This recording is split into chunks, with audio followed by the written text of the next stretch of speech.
My phone lit up at 11:47 on a Tuesday. My son's voice was steady, almost formal. "Dad, don't call this number again. We're done." I didn't argue. I didn't ask why.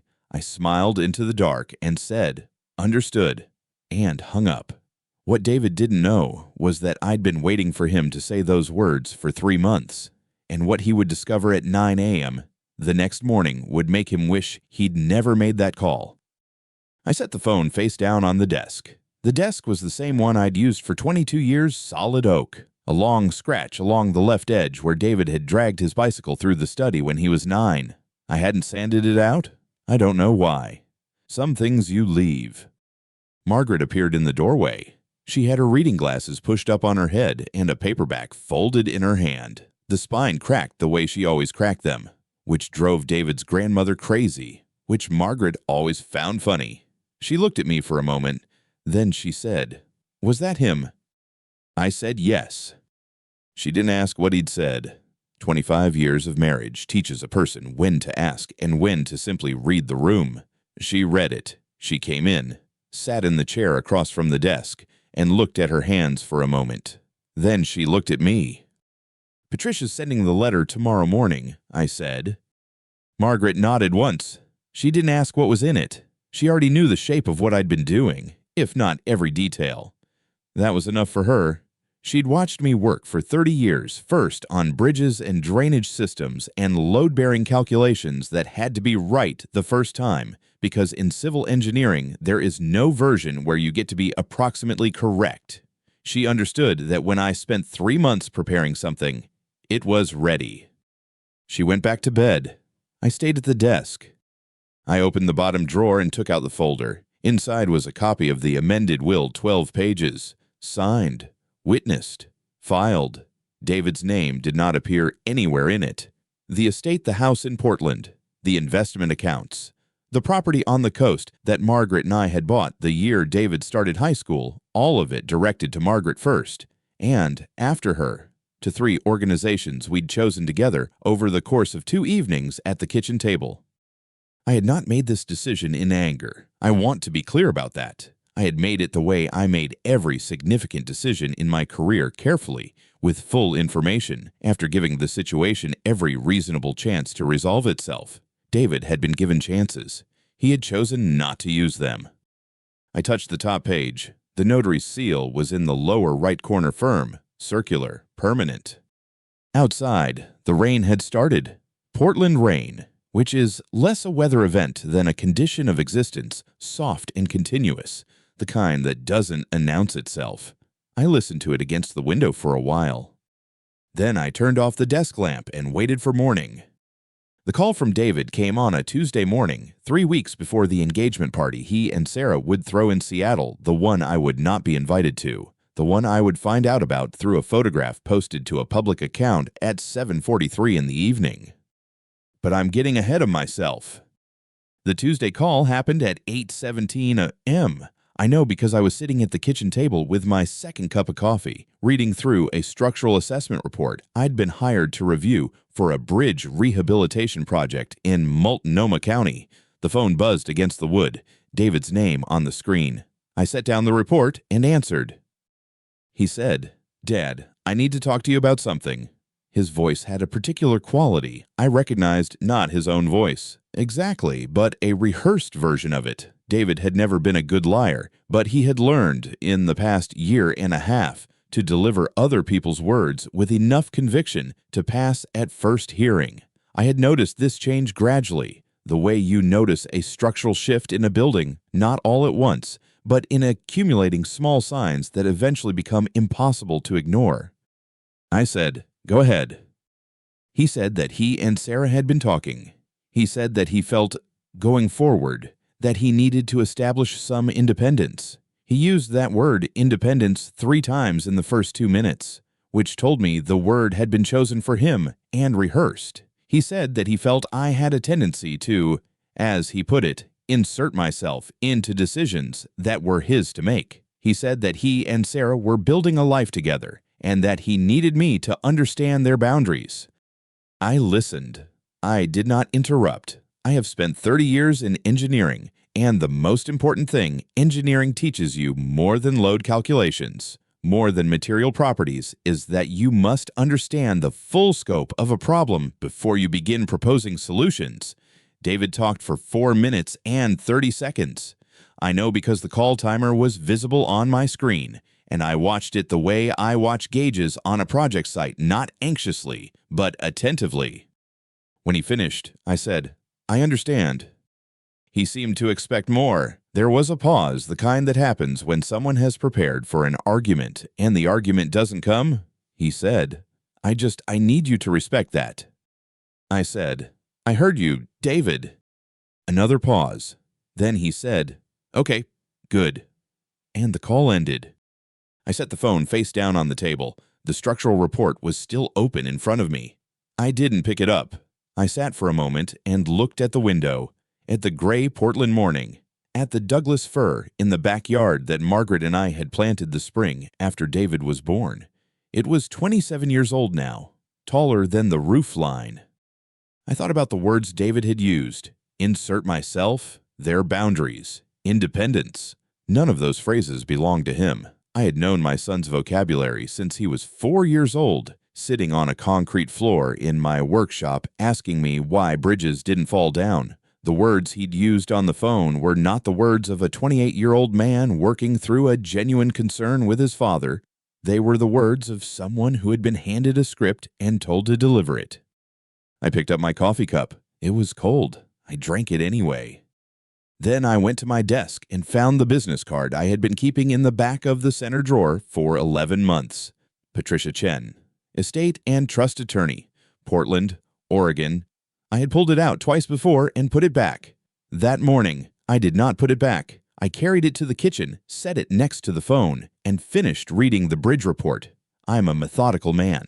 There is an order to things. That afternoon, I called Patricia Chen's office and made an appointment for Thursday. The drive to Patricia's office took 22 minutes.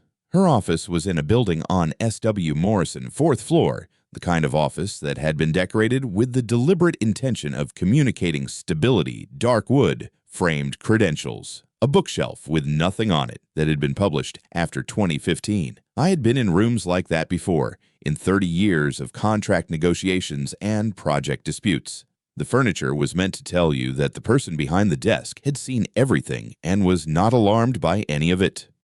Patricia Chen was 52 years old, with reading glasses on a chain around her neck and the specific patience of someone who has spent 2 decades watching families discover, under legal pressure, what they actually think of each other. She shook my hand, gestured to the chair across from her desk, and said, "Mr. Calloway, what can I do for you?" I told her clearly and without embellishment, the way I write engineering reports, facts in sequence, no unnecessary language. I told her that my son had called 3 days earlier to inform me that he was establishing independence and that I should not involve myself in his life going forward. I told her that I had been watching the situation develop for approximately 18 months, since David had become seriously involved with a woman named Sarah Whitmore, whose family had significant financial interests in Seattle real estate. I told her that I had an existing will that divided my estate between David and my wife Margaret, with specific provisions for charitable organizations I had supported for years. I told her I wanted to change it. Patricia listened without writing anything down. When I finished, she took her reading glasses off the chain and put them on, then looked at me over the top of them. She said, "You want to remove David entirely?"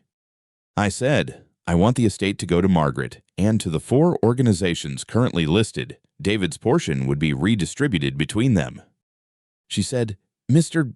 Calloway, I have to ask, are you doing this in anger because decisions made in anger? In my experience," I said, "I've been thinking about this for 3 months. I made the appointment 3 days ago. The decision is not new." She looked at me for a moment. Then she said, "What made you certain?" I said, "I've been waiting 3 years to see who my son actually is. I think I have a clear picture now." She held my gaze for another moment, then nodded once slowly and reached for her notepad. We spent the next hour going through the specifics. She was precise and unhurried, and she asked the right questions. At the end of the meeting, she said the paperwork would take approximately 10 days to prepare and that I should review it carefully before signing. I told her I would. I thanked her and drove back to Portland through light traffic.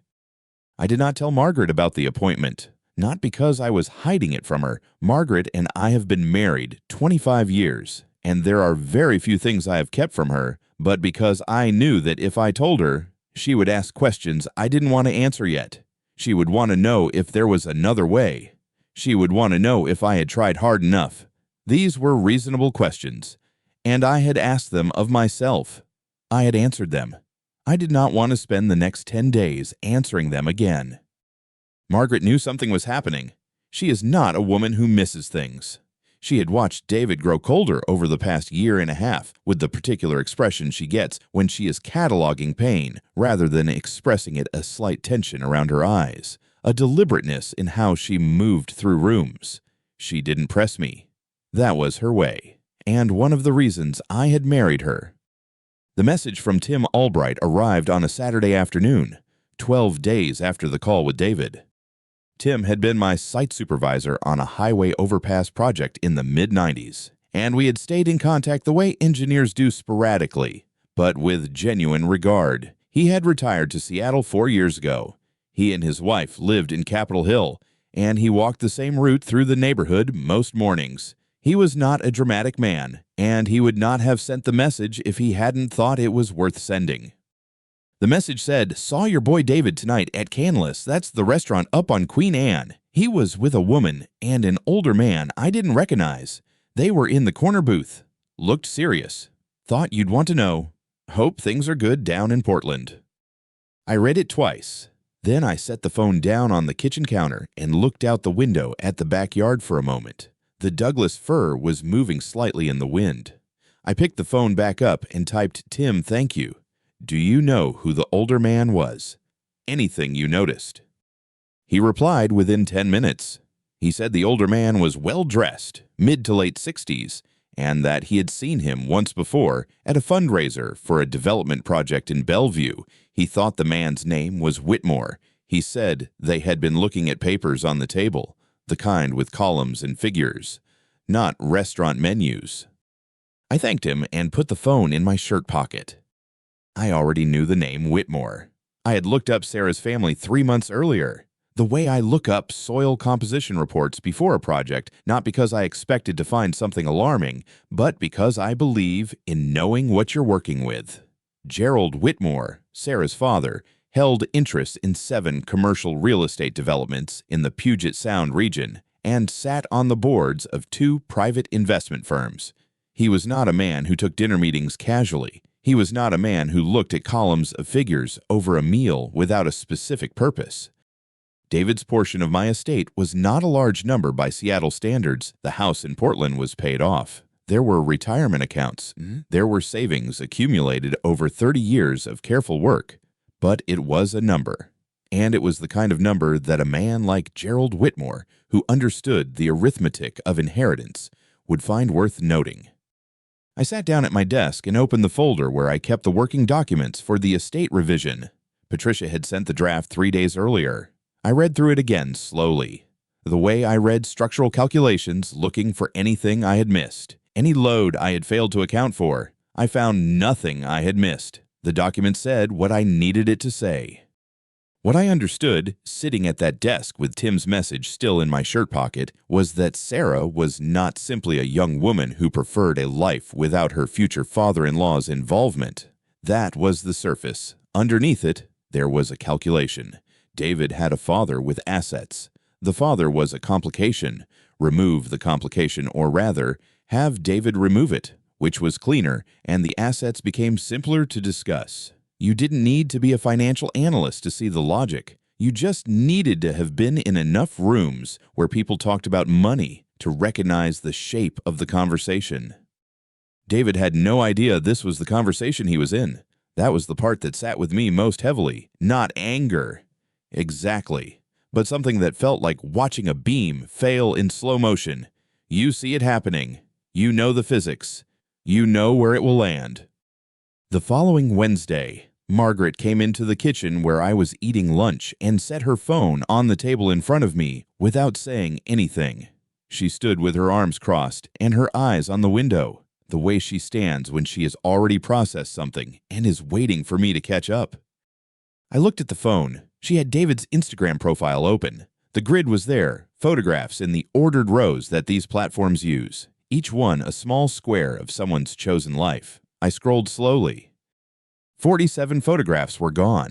I know it was 47 because I had looked at the profile 2 weeks earlier, out of the same methodical habit that makes me check project sites after rainfall. At that point, the grid had included photographs going back 4 years, David and me at a Blazers game, David and me at the coast near Cannon Beach, a photograph Margaret had taken of the two of us the Christmas before last, standing in front of the fireplace.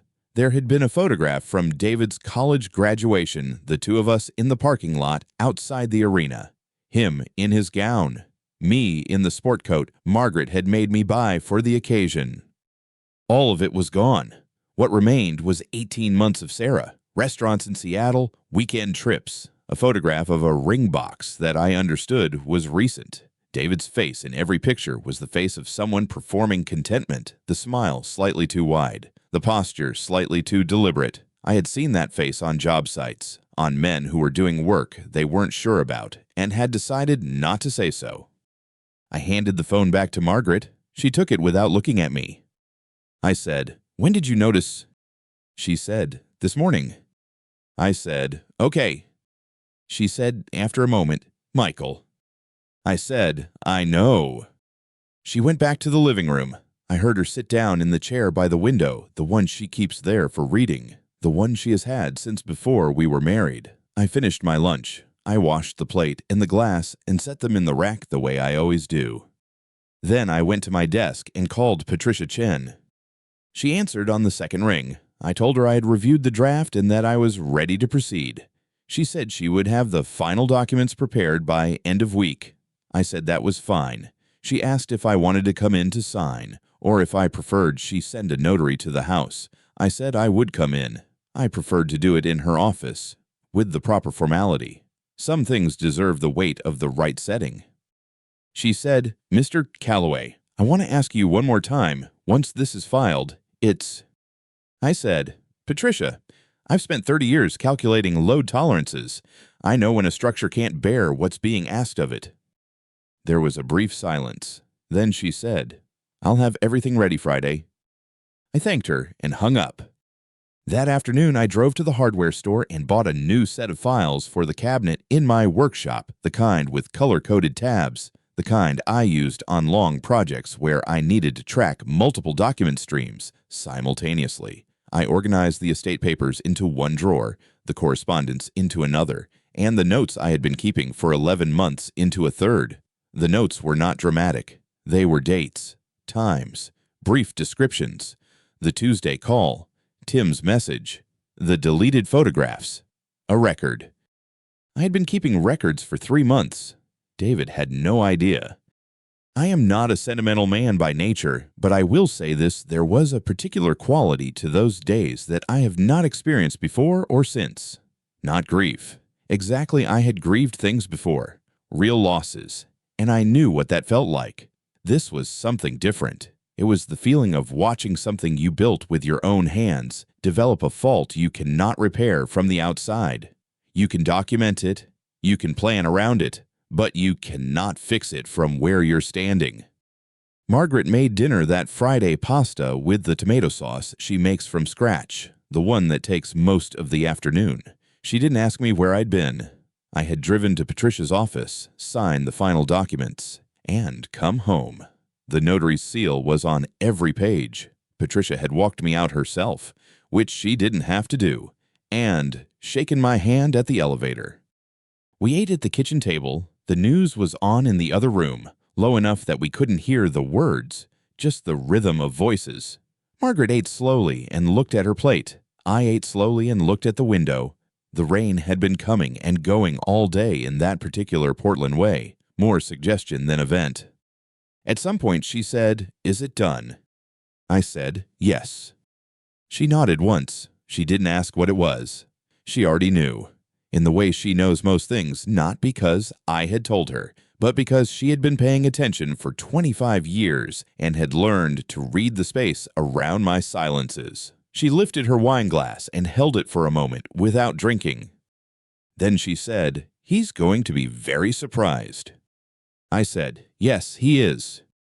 She set the glass down. We finished dinner. I cleared the table and she washed the dishes, which is how we have always divided it. And afterward, she went to read, and I went to my desk and sat for a while without turning on the lamp.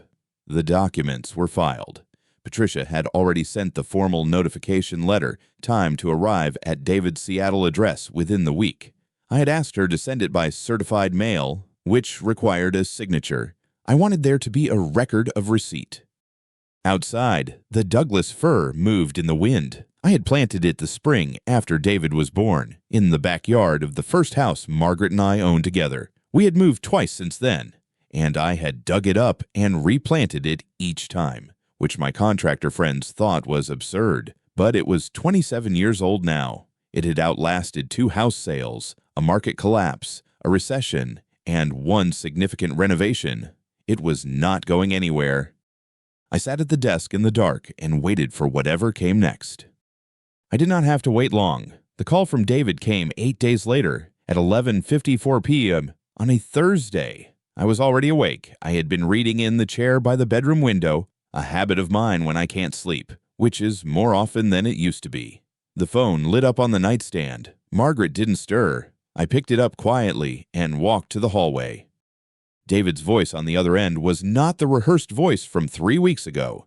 It was something raw, something I recognized from a long time ago, from the year he was 12 and broke his collarbone falling off a roof he had been explicitly told not to climb.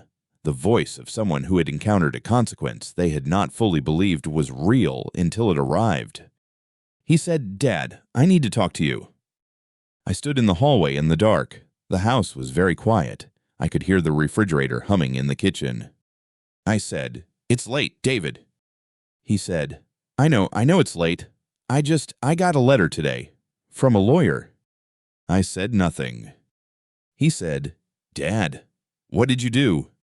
And there it was, the question that meant he understood, at least partially, what the letter contained.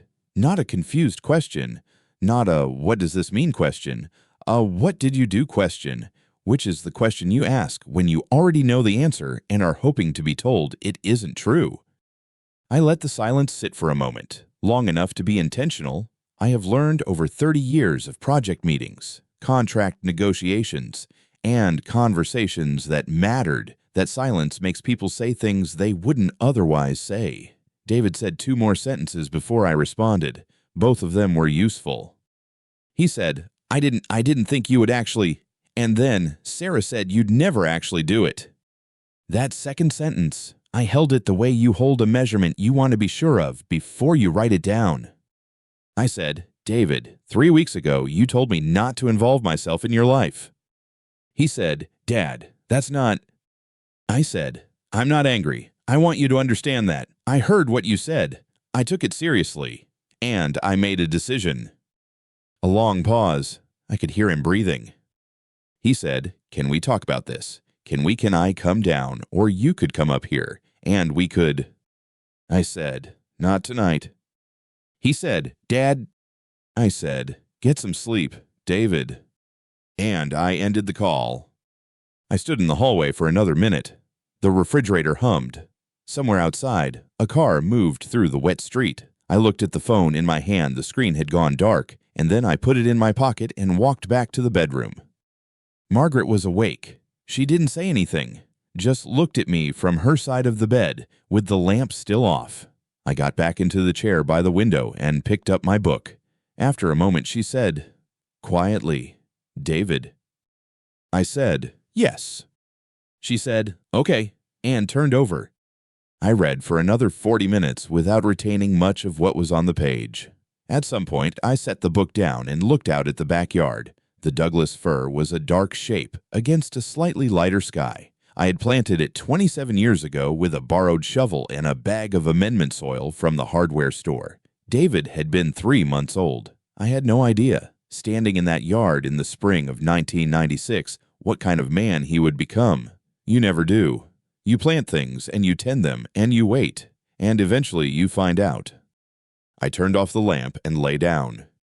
I had already made the call, the documents were filed and certified. David had no idea what was still coming, not the full shape of it, not the next piece. He knew about the letter. He did not yet know what the letter had set in motion, or how many other pieces were already in place, or that the engagement party he and Sarah were planning would bring all of it into the same room at the same time.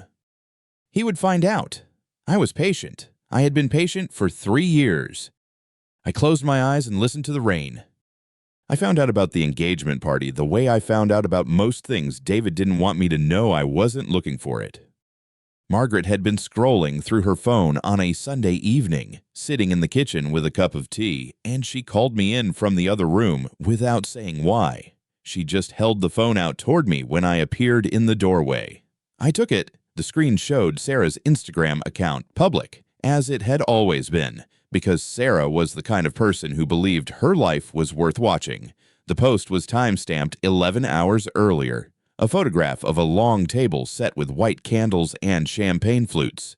20 or 25 people arranged around it, faces bright and turned toward the camera.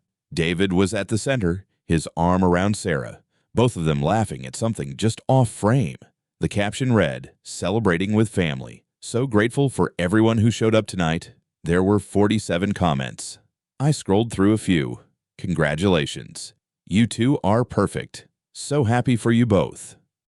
I handed the phone back to Margaret. She looked at me over the rim of her tea mug and didn't say anything. That was one of the things I had always appreciated about her. She knew when words were the wrong tool. I went back to the other room and stood at the window for a moment. The street outside was quiet. A neighbor's dog was being walked under the streetlights. I watched it for a while. Then I went to my desk and looked up flights to Seattle.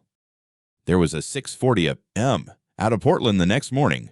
I booked it. I didn't pack much a change of clothes, my phone charger, the small leather notebook I'd been carrying since I left the engineering firm. I was in bed by 9 and awake before the alarm.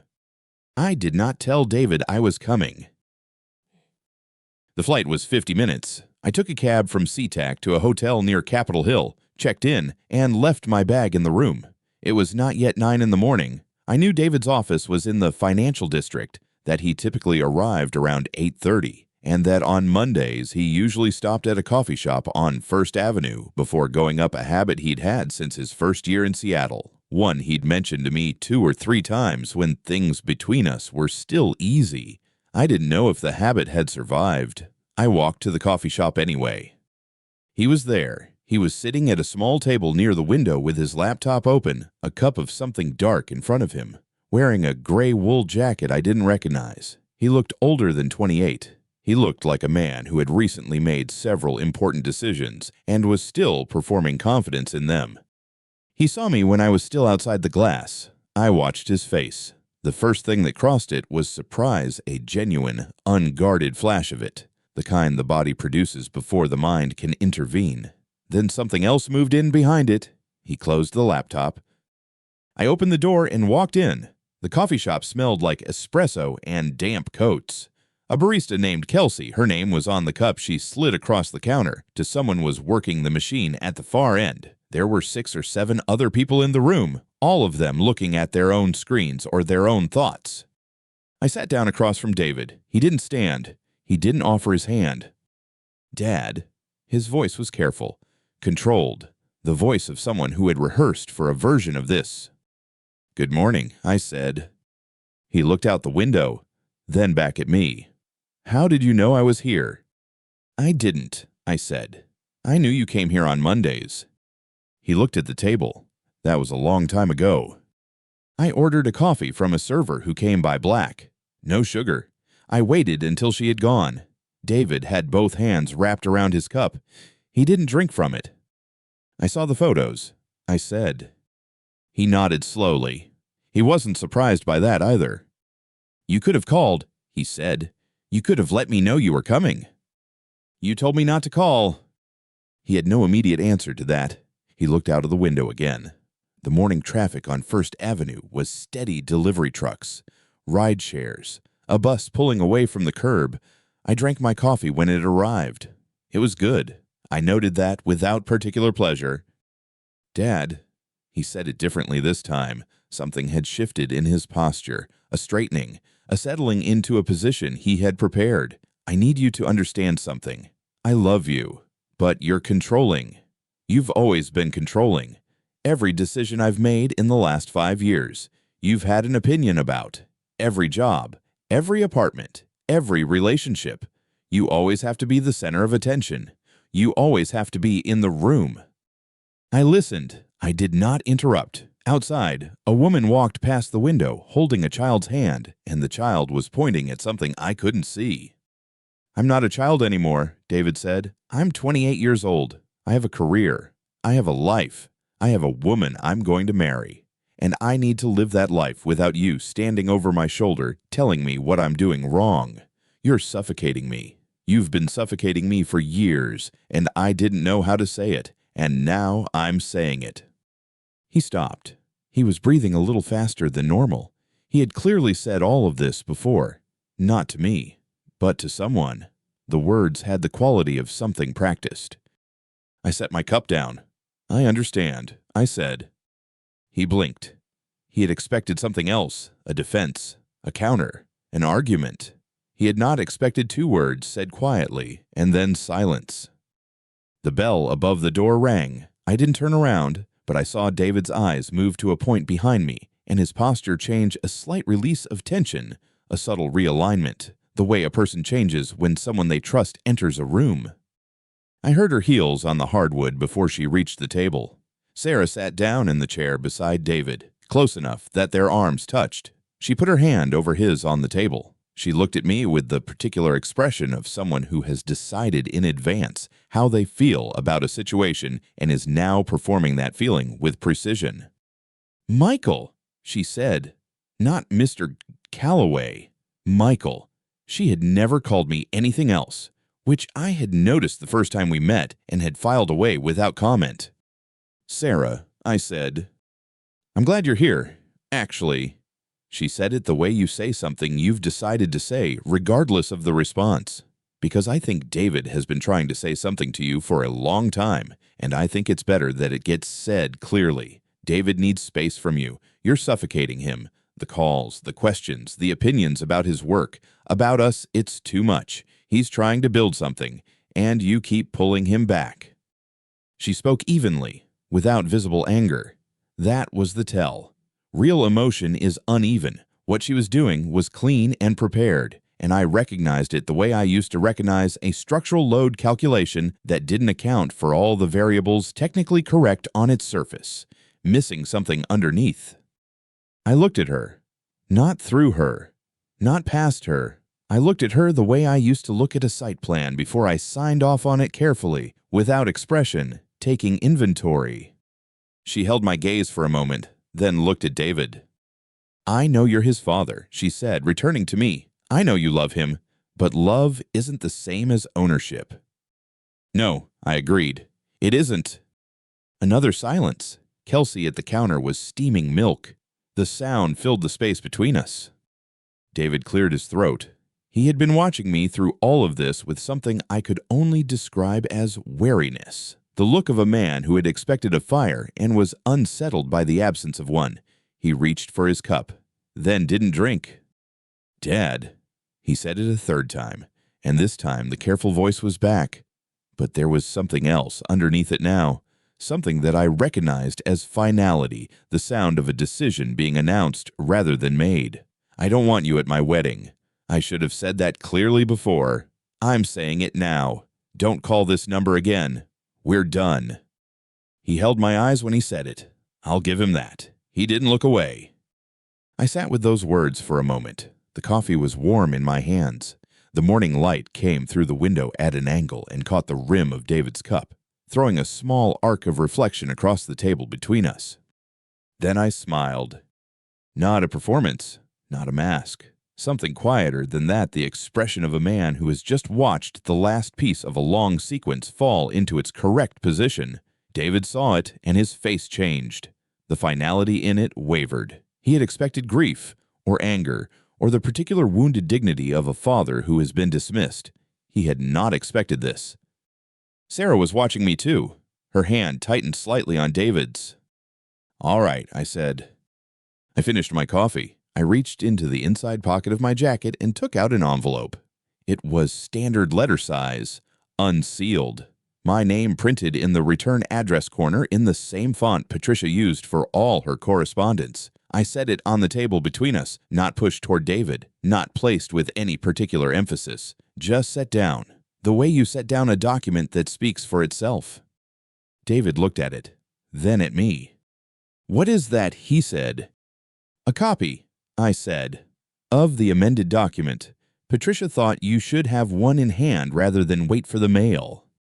Sarah's eyes moved to the envelope. Something shifted in her face, not alarm, not yet, but the particular alertness of someone who has just registered that a variable they didn't account for has entered the room. She reached for it. I put 2 fingers on the corner of the envelope, lightly, without pressing. "It's addressed to David," I said. Her hand stopped. Kelsey at the counter set down a portafilter. The sound was very clear in the room. David picked up the envelope. He didn't open it. He held it in both hands and looked at it the way people look at things they already know are going to change something. I set the cup down carefully on the saucer. I took my jacket from the back of the chair and put it on. I stood up. David said nothing. Sarah said nothing. I didn't offer my hand. I didn't say goodbye. I walked to the door, and the bell rang when I opened it, and the cold morning air of Seattle came in off the street, and I stepped out into it. I walked half a block before I took out my phone. I found Patricia Chen's number. She answered on the second ring.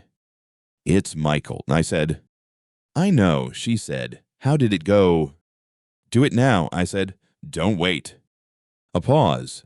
Then, "I'll have the documents processed this afternoon. Certified mail goes out tomorrow morning." "Good," I said. "Michael," her voice was careful. "Are you sure?" I looked down the street. A delivery truck was pulling away from the curb. A man in a coat was walking a bicycle along the sidewalk. Somewhere above me, a flag was moving in the wind off the sound. "Yes," I said, "I'm sure." I hung up. I put the phone in my pocket and walked back toward the hotel. The morning was clear and cold. The kind of cold that comes off the water and settles into the streets. I didn't hurry. I had nowhere to be. The documents were in motion. The letter would arrive tomorrow. Everything that needed to be in place was already in place. I had been patient for 3 years. I could be patient one more day. I slept well that night. That surprised me once, years ago, the ability to sleep through the hours before something large happens. It doesn't surprise me anymore. I learned it in the field, on job sites, where a single structural miscalculation could bring down a span of bridge. You check your numbers, you verify your load calculations, you walk the site one final time, and then you sleep, because the work is done, and worrying changes nothing about concrete that has already cured. I was awake by 6. I ordered coffee from the hotel restaurant, sat at the small desk by the window, and watched the water. Elliott Bay was gray and flat at that hour, the kind of flat that comes before wind. A container ship was moving slowly toward the port, its hull dark against the pale sky. I drank the coffee while it was still hot. I thought about Margaret, who would be awake by now in Portland, probably sitting at the kitchen table with her own coffee, probably not reading the newspaper because she never did on mornings when she was waiting for something.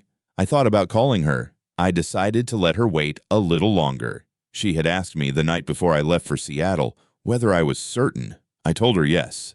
She hadn't asked again. At 9 o'clock, I checked out of the hotel and walked to my rental car. The morning was still cold. The flag above the hotel entrance had gone still. The wind had dropped overnight. I sat in the car for a moment without starting it. Patricia Chen's office had confirmed the letter was sent by registered mail the previous afternoon. Delivery was estimated between 9 and 10 a.m. I started the car and drove south toward the highway. I had a 4-hour drive back to Portland, and I intended to take it slowly. My phone rang at 9:47. I had pulled off the highway at a rest stop near Olympia to get more coffee from a vending machine. The number on the screen was David's. I looked at it for the length of 2 rings. Then I set the phone face down on the hood of the car and pressed the button on the machine. The coffee came out thin and too hot. I waited for the call to end. It did. After 7 rings, I picked up the phone, put it in my pocket, and drove back onto the highway. He called again at 10:12. I let that one go too. What I knew, driving south through the gray morning, was approximately this: Patricia Chen's letter had arrived.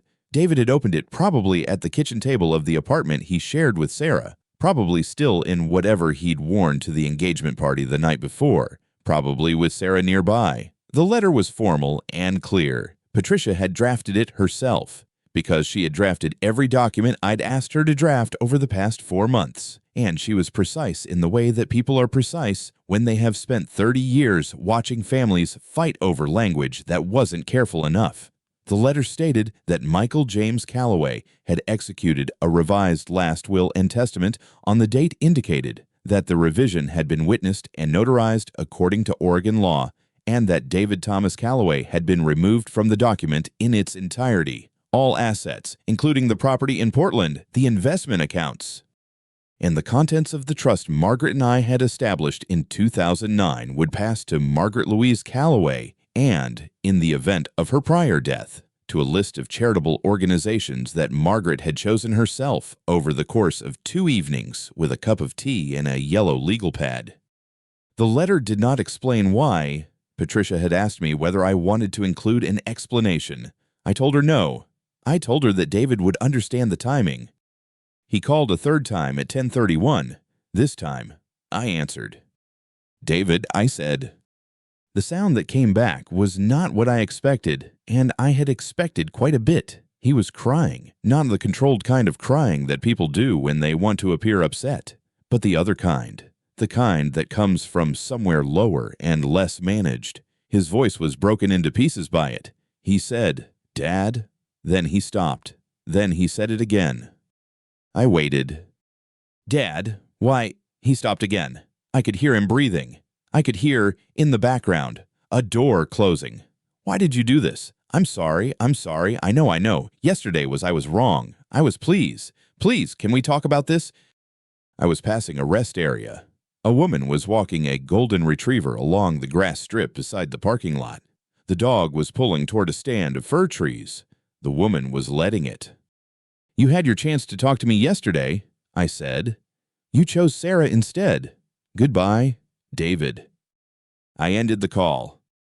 I didn't feel what I thought I would feel. I had expected something not relief exactly, but a settling.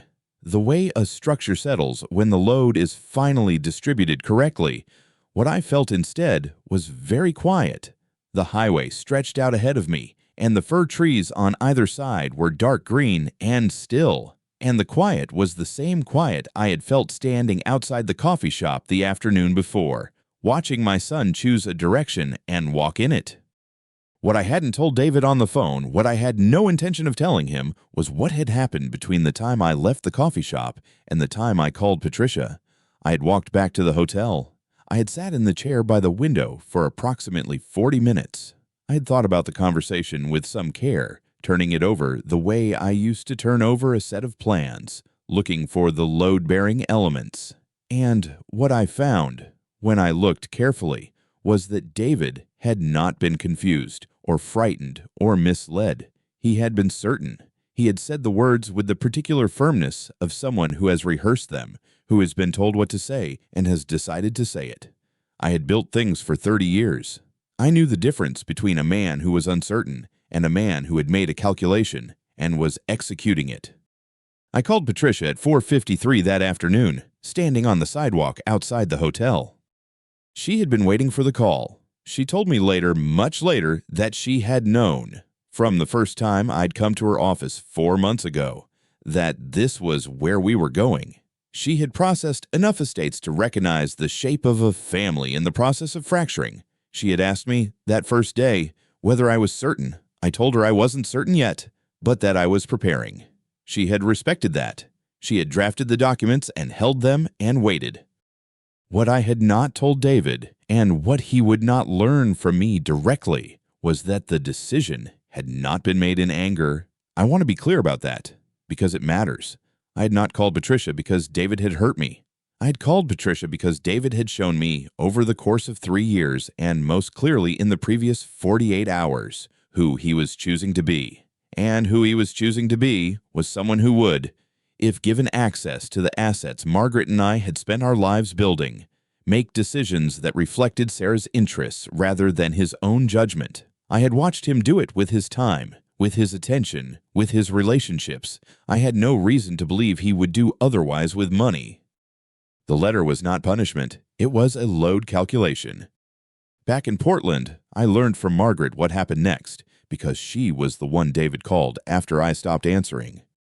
He had called James Whitfield first, the attorney Sarah had recommended to him 18 months ago, the one whose office was on the 32nd floor of a building in downtown Seattle, and who had, as far as I could tell, handled David's finances in ways that aligned neatly with Sarah's preferences. David had apparently called James within minutes of reading Patricia's letter, still standing in the kitchen, still in yesterday's clothes. James had told him what any competent attorney would tell him, that a will is the unilateral right of the person who makes it, that no beneficiary has a legal claim to an inheritance that has not yet been distributed, and that while David could challenge the document in probate court, he would need to demonstrate either incapacity or undue influence on my part, neither of which James appeared to believe was provable. David had asked whether there was anything else. James had told him he could try, but that it would be expensive and the likelihood of success was low. Sarah had been in the room for this call. Margaret told me this because David told her. Later, when he was trying to explain what had happened in the hours after, Sarah had read the letter over David's shoulder. Her face had done something. David described it as going very still, and then she had said that it was fraud and they would fight it. David said he had told her what James said. Sarah had gone quiet again. She had picked up her phone and walked into the other room. She did not come back for 40 minutes. When she returned, she told David that her father's attorney had confirmed the same thing James had said. She told David that her father was not interested in involving himself in a legal dispute over another family's estate. She said this in the particular tone David described it to Margaret as very flat, very precise, of someone delivering a verdict rather than a piece of information. David called me 3 more times that afternoon. I answered none of them. He called Margaret at 7 in the evening. She was in the kitchen, making dinner, and she told me later that she had almost not answered because she had known it was coming and had not decided yet what she was going to say. She answered on the 4th ring. David was crying again. He asked her to talk to me, to ask me to reconsider, to tell me he was sorry. Margaret said she had listened for a long time without interrupting him. She told me she had heard in his voice something she recognized, not the grief of a son who had lost his father, but the panic of a man who had just understood the practical consequences of a choice he had already made. When he finished, she said, "Honey, your dad has tried many times. He doesn't want to talk right now." She told me she had not said it unkindly. I believed her. Margaret is not a hard woman, but she had been sitting across from me for 25 years, and she understood, without my having to explain it, that there was a difference between a door that was closed and a door that was locked. What happened in the 10 days after the letter arrived, I learned in pieces from Margaret, from a single voicemail David left that I listened to once and did not return, and from one source I had not anticipated. The first piece came from Margaret. David had called her the evening of the day the letter arrived and told her that Sarah's father had called Sarah that afternoon. Gerald Whitmore had apparently been brief. He said that he had spoken to his attorney, that the situation with David's family estate was more complicated than anticipated, and that he did not think this was the right time to formalize any financial arrangements. He said he was sure David understood. The call had lasted 4 minutes. Sarah had not told David about it immediately. She had gone into the bedroom and closed the door, and when she came out an hour later, she had told him what her father said in the same flat, precise tone she used for information she had already processed and filed. David had asked what it meant. Sarah had said she didn't know yet. The second piece came 11 days later from Tim Albright, The same Tim who had sent me the message about Canlis. He walked the same route through Capitol Hill most mornings, and on a Thursday, he had seen Sarah at a coffee shop on Pine Street with a man he didn't recognize, a man who was younger than David and wearing the kind of jacket that costs more than it looks. They had been looking at something on a phone together. Tim said he almost hadn't messaged me. He said he wasn't sure it was his place. I told him I appreciated it either way. I did the arithmetic. The letter had arrived 17 days earlier. Gerald Whitmore's call to Sarah had come the same afternoon. The man in the coffee shop on Pine Street was, by Tim's account, somewhere between 32 and 35, which put him at the right age to have the kind of profile Tim's word, not mine, though I noted it that Gerald Whitmore would find less complicated than David had become. Sarah moved out of the apartment on a Saturday, 23 days after the letter arrived. David told Margaret in a text message 3 words: she left. Gone. What followed that text, Margaret told me over dinner 2 weeks later, was a sequence David had described to her in a call that had lasted nearly an hour. The apartment lease had been in Sarah's name. She had insisted on it when they moved in, which David had taken at the time as a gesture of commitment and now understood differently. He had 30 days to vacate or negotiate a new lease in his own name. The landlord, a property management company with an office in Bellevue, which I noted without surprise, offered him a new lease at a rate $400 higher than what he and Sarah had been paying. David could not afford it on his salary alone. He moved out in 3 weeks. He lost the security deposit, $1,500, applied against a cleaning fee the management company assessed for carpet replacement in the second bedroom. David told Margaret he had never understood why the carpet needed replacing. Margaret told me this without editorial comment. I did not offer any. He found a studio in Capitol Hill, 600 square feet, a galley kitchen, a window that faced a brick wall. He signed a 12-month lease. He moved in with what fit in his car and 2 trips in a rented van. The furniture he and Sarah had bought together, a couch, a dining table. The bed frame stayed in the apartment because it was easier than arguing about it, and because, David told Margaret, he didn't want any of it anyway. Margaret showed me the text message. I read it once and handed her phone back. She looked at me. I didn't say anything. There was nothing to say that the sequence of events hadn't already said more clearly than I could have. I drove to my office that afternoon, the small space I still kept in the building on Morrison Street, more out of habit than necessity, where I had a drafting table and a shelf of old project binders and a coffee maker that Margaret said was older than our marriage. I sat at the drafting table for a while. On the wall above it, I still had a framed cross-section drawing from the Burnside project, a bridge approach I had designed in 2003, the one that had taken 14 months and 3 complete redesigns before the load distribution was right. I had almost walked away from that project twice. I hadn't. The bridge was still standing. I made coffee and sat with it until it was cold. The documents were filed. The letter had been delivered. Patricia had called that morning to confirm that everything was in order and to ask whether I needed anything further at this time.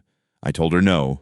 I told her I would be in touch when I was ready for the next step, and she said she understood, and I believed her, because in 4 months of working together, she had never once asked me a question I didn't want to answer.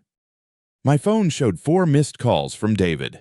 The most recent one had come in at 2:17 that afternoon. I looked at the screen for a moment. Then I set the phone face down on the drafting table, next to the cold coffee, and looked at the cross-section of the bridge approach on the wall. I had been patient for 3 years.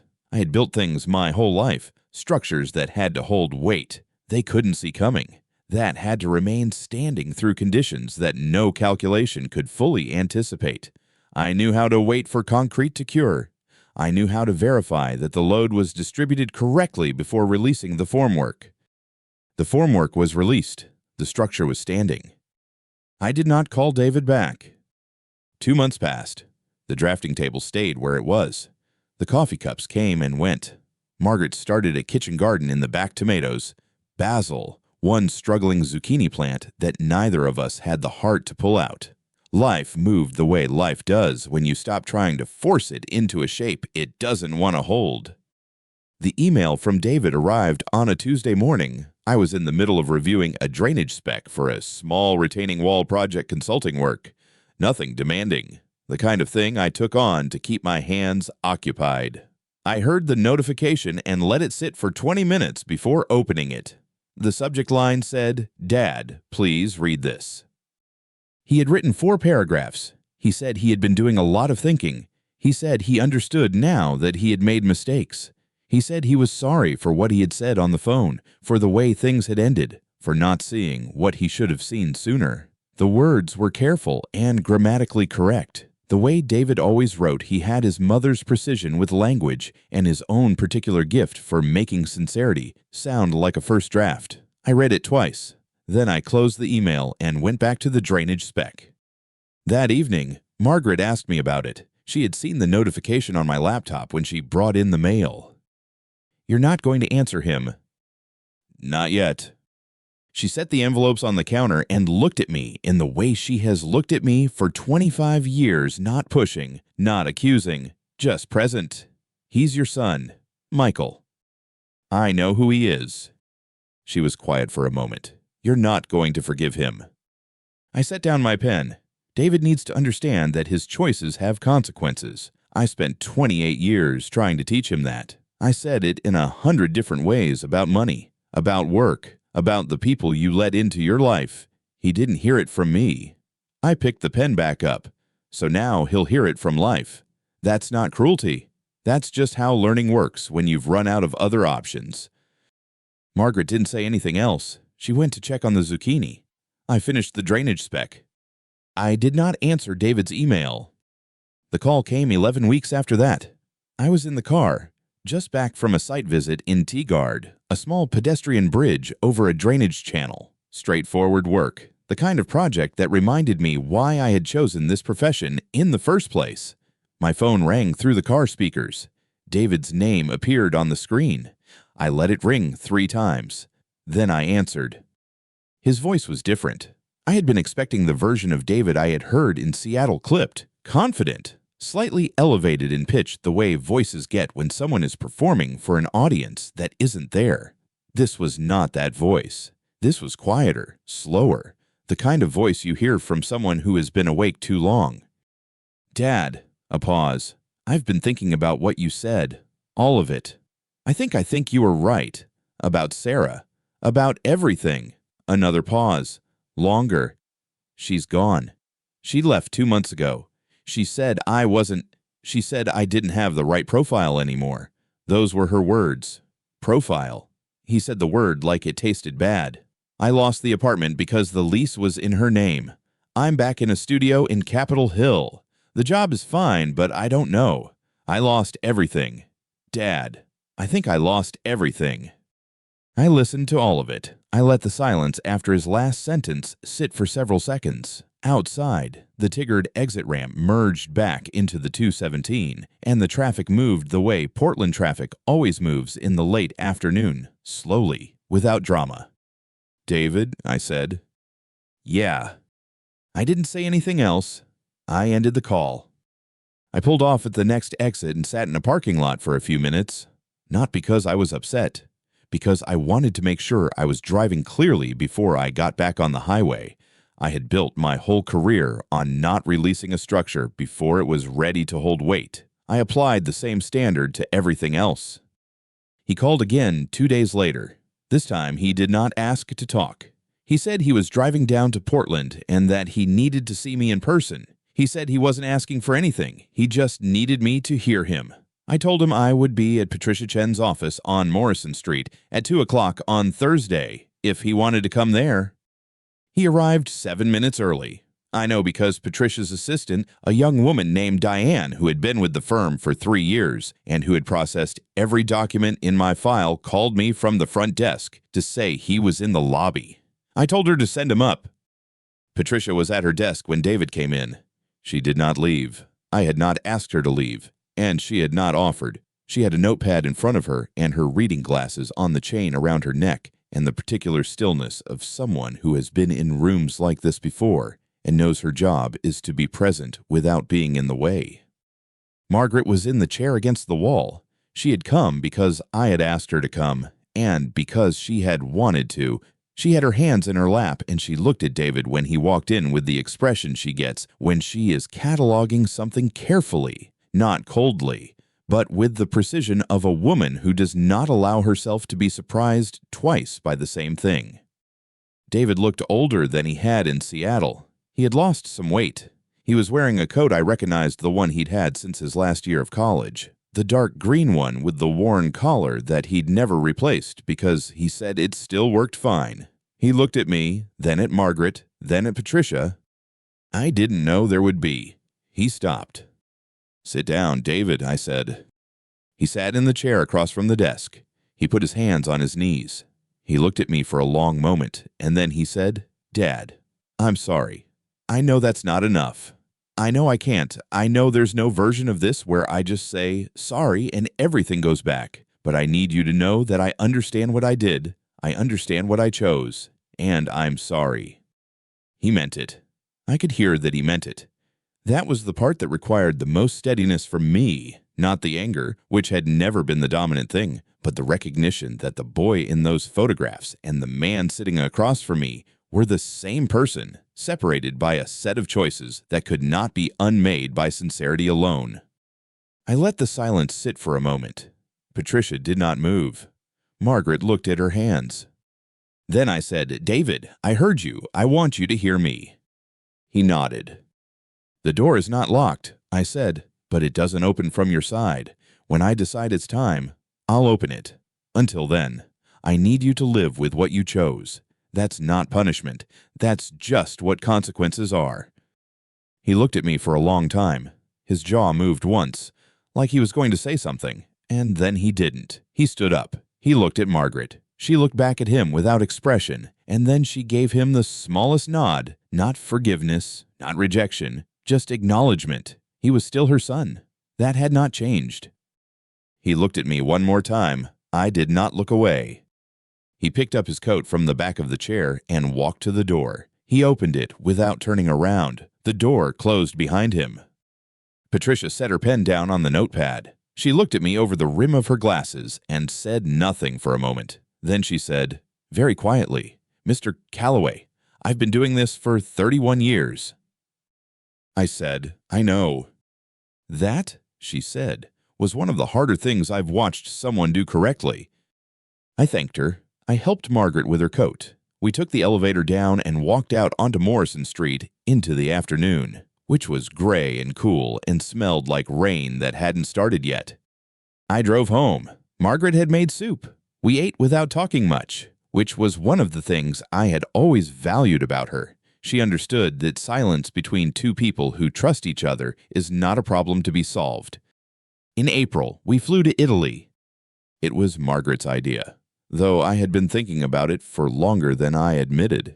We used the interest from the revised trust, a modest amount, nothing extravagant, but enough for 2 weeks in a country neither of us had seen since our honeymoon in 1999. We stayed in a small place outside Positano, up a hillside where the road was barely wide enough for one car and the terrace looked directly out over the Tyrrhenian Sea.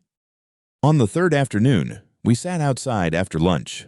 The water was the particular shade of blue that doesn't look real until you're sitting in front of it. Margaret had a glass of white wine. I had coffee. She reached over and put her hand over mine on the table. "Do you regret any of it?" she asked. I looked at the water. A boat was moving across the far edge of the bay, very slowly, trailing a white line behind it.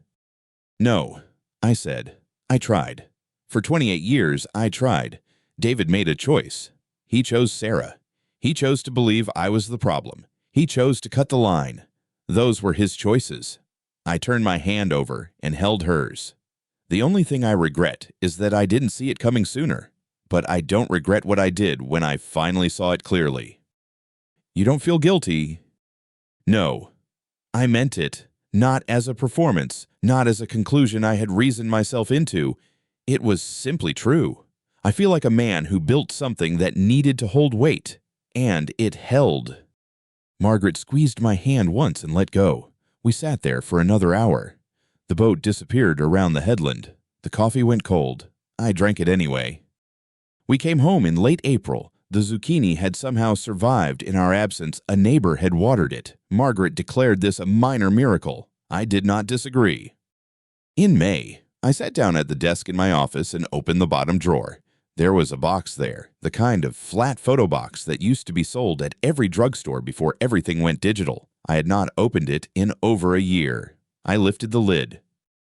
The photographs were in no particular order. David at 4, sitting on the back steps with a popsicle melting faster than he could eat it. David at 7 on a bicycle, the red one, the one with the training wheels I had removed on a Saturday morning in our old driveway while he watched me with complete concentration. David at 10, arms around my neck at some family gathering I couldn't immediately place, his face pressed against my cheek, both of us squinting into the sun. I looked at those photographs for a long time. I touched the edge of the one with the bicycle. The boy in these pictures had loved me without calculation. He had trusted me the way children trust before they learn that trust can be used as leverage. That boy was not gone because of anything I had done. He was gone because growing up is a process that takes things from you as it gives you other things. And sometimes what it takes is the uncomplicated version of yourself. I did not blame David for that.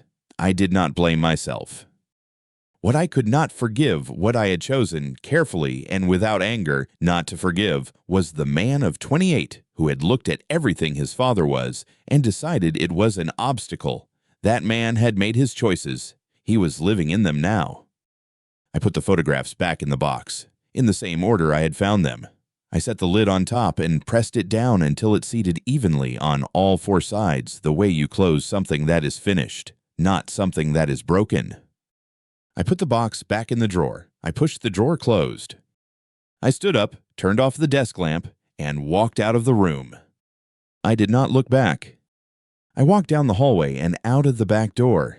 The afternoon was cool and damp, the particular gray-green of a Portland May afternoon when the rain has been through and left the air clean.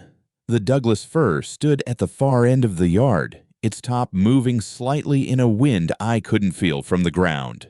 27 years old, taller than the roof line by a good 10 feet. I stood there for a moment, then I went inside and put the kettle on.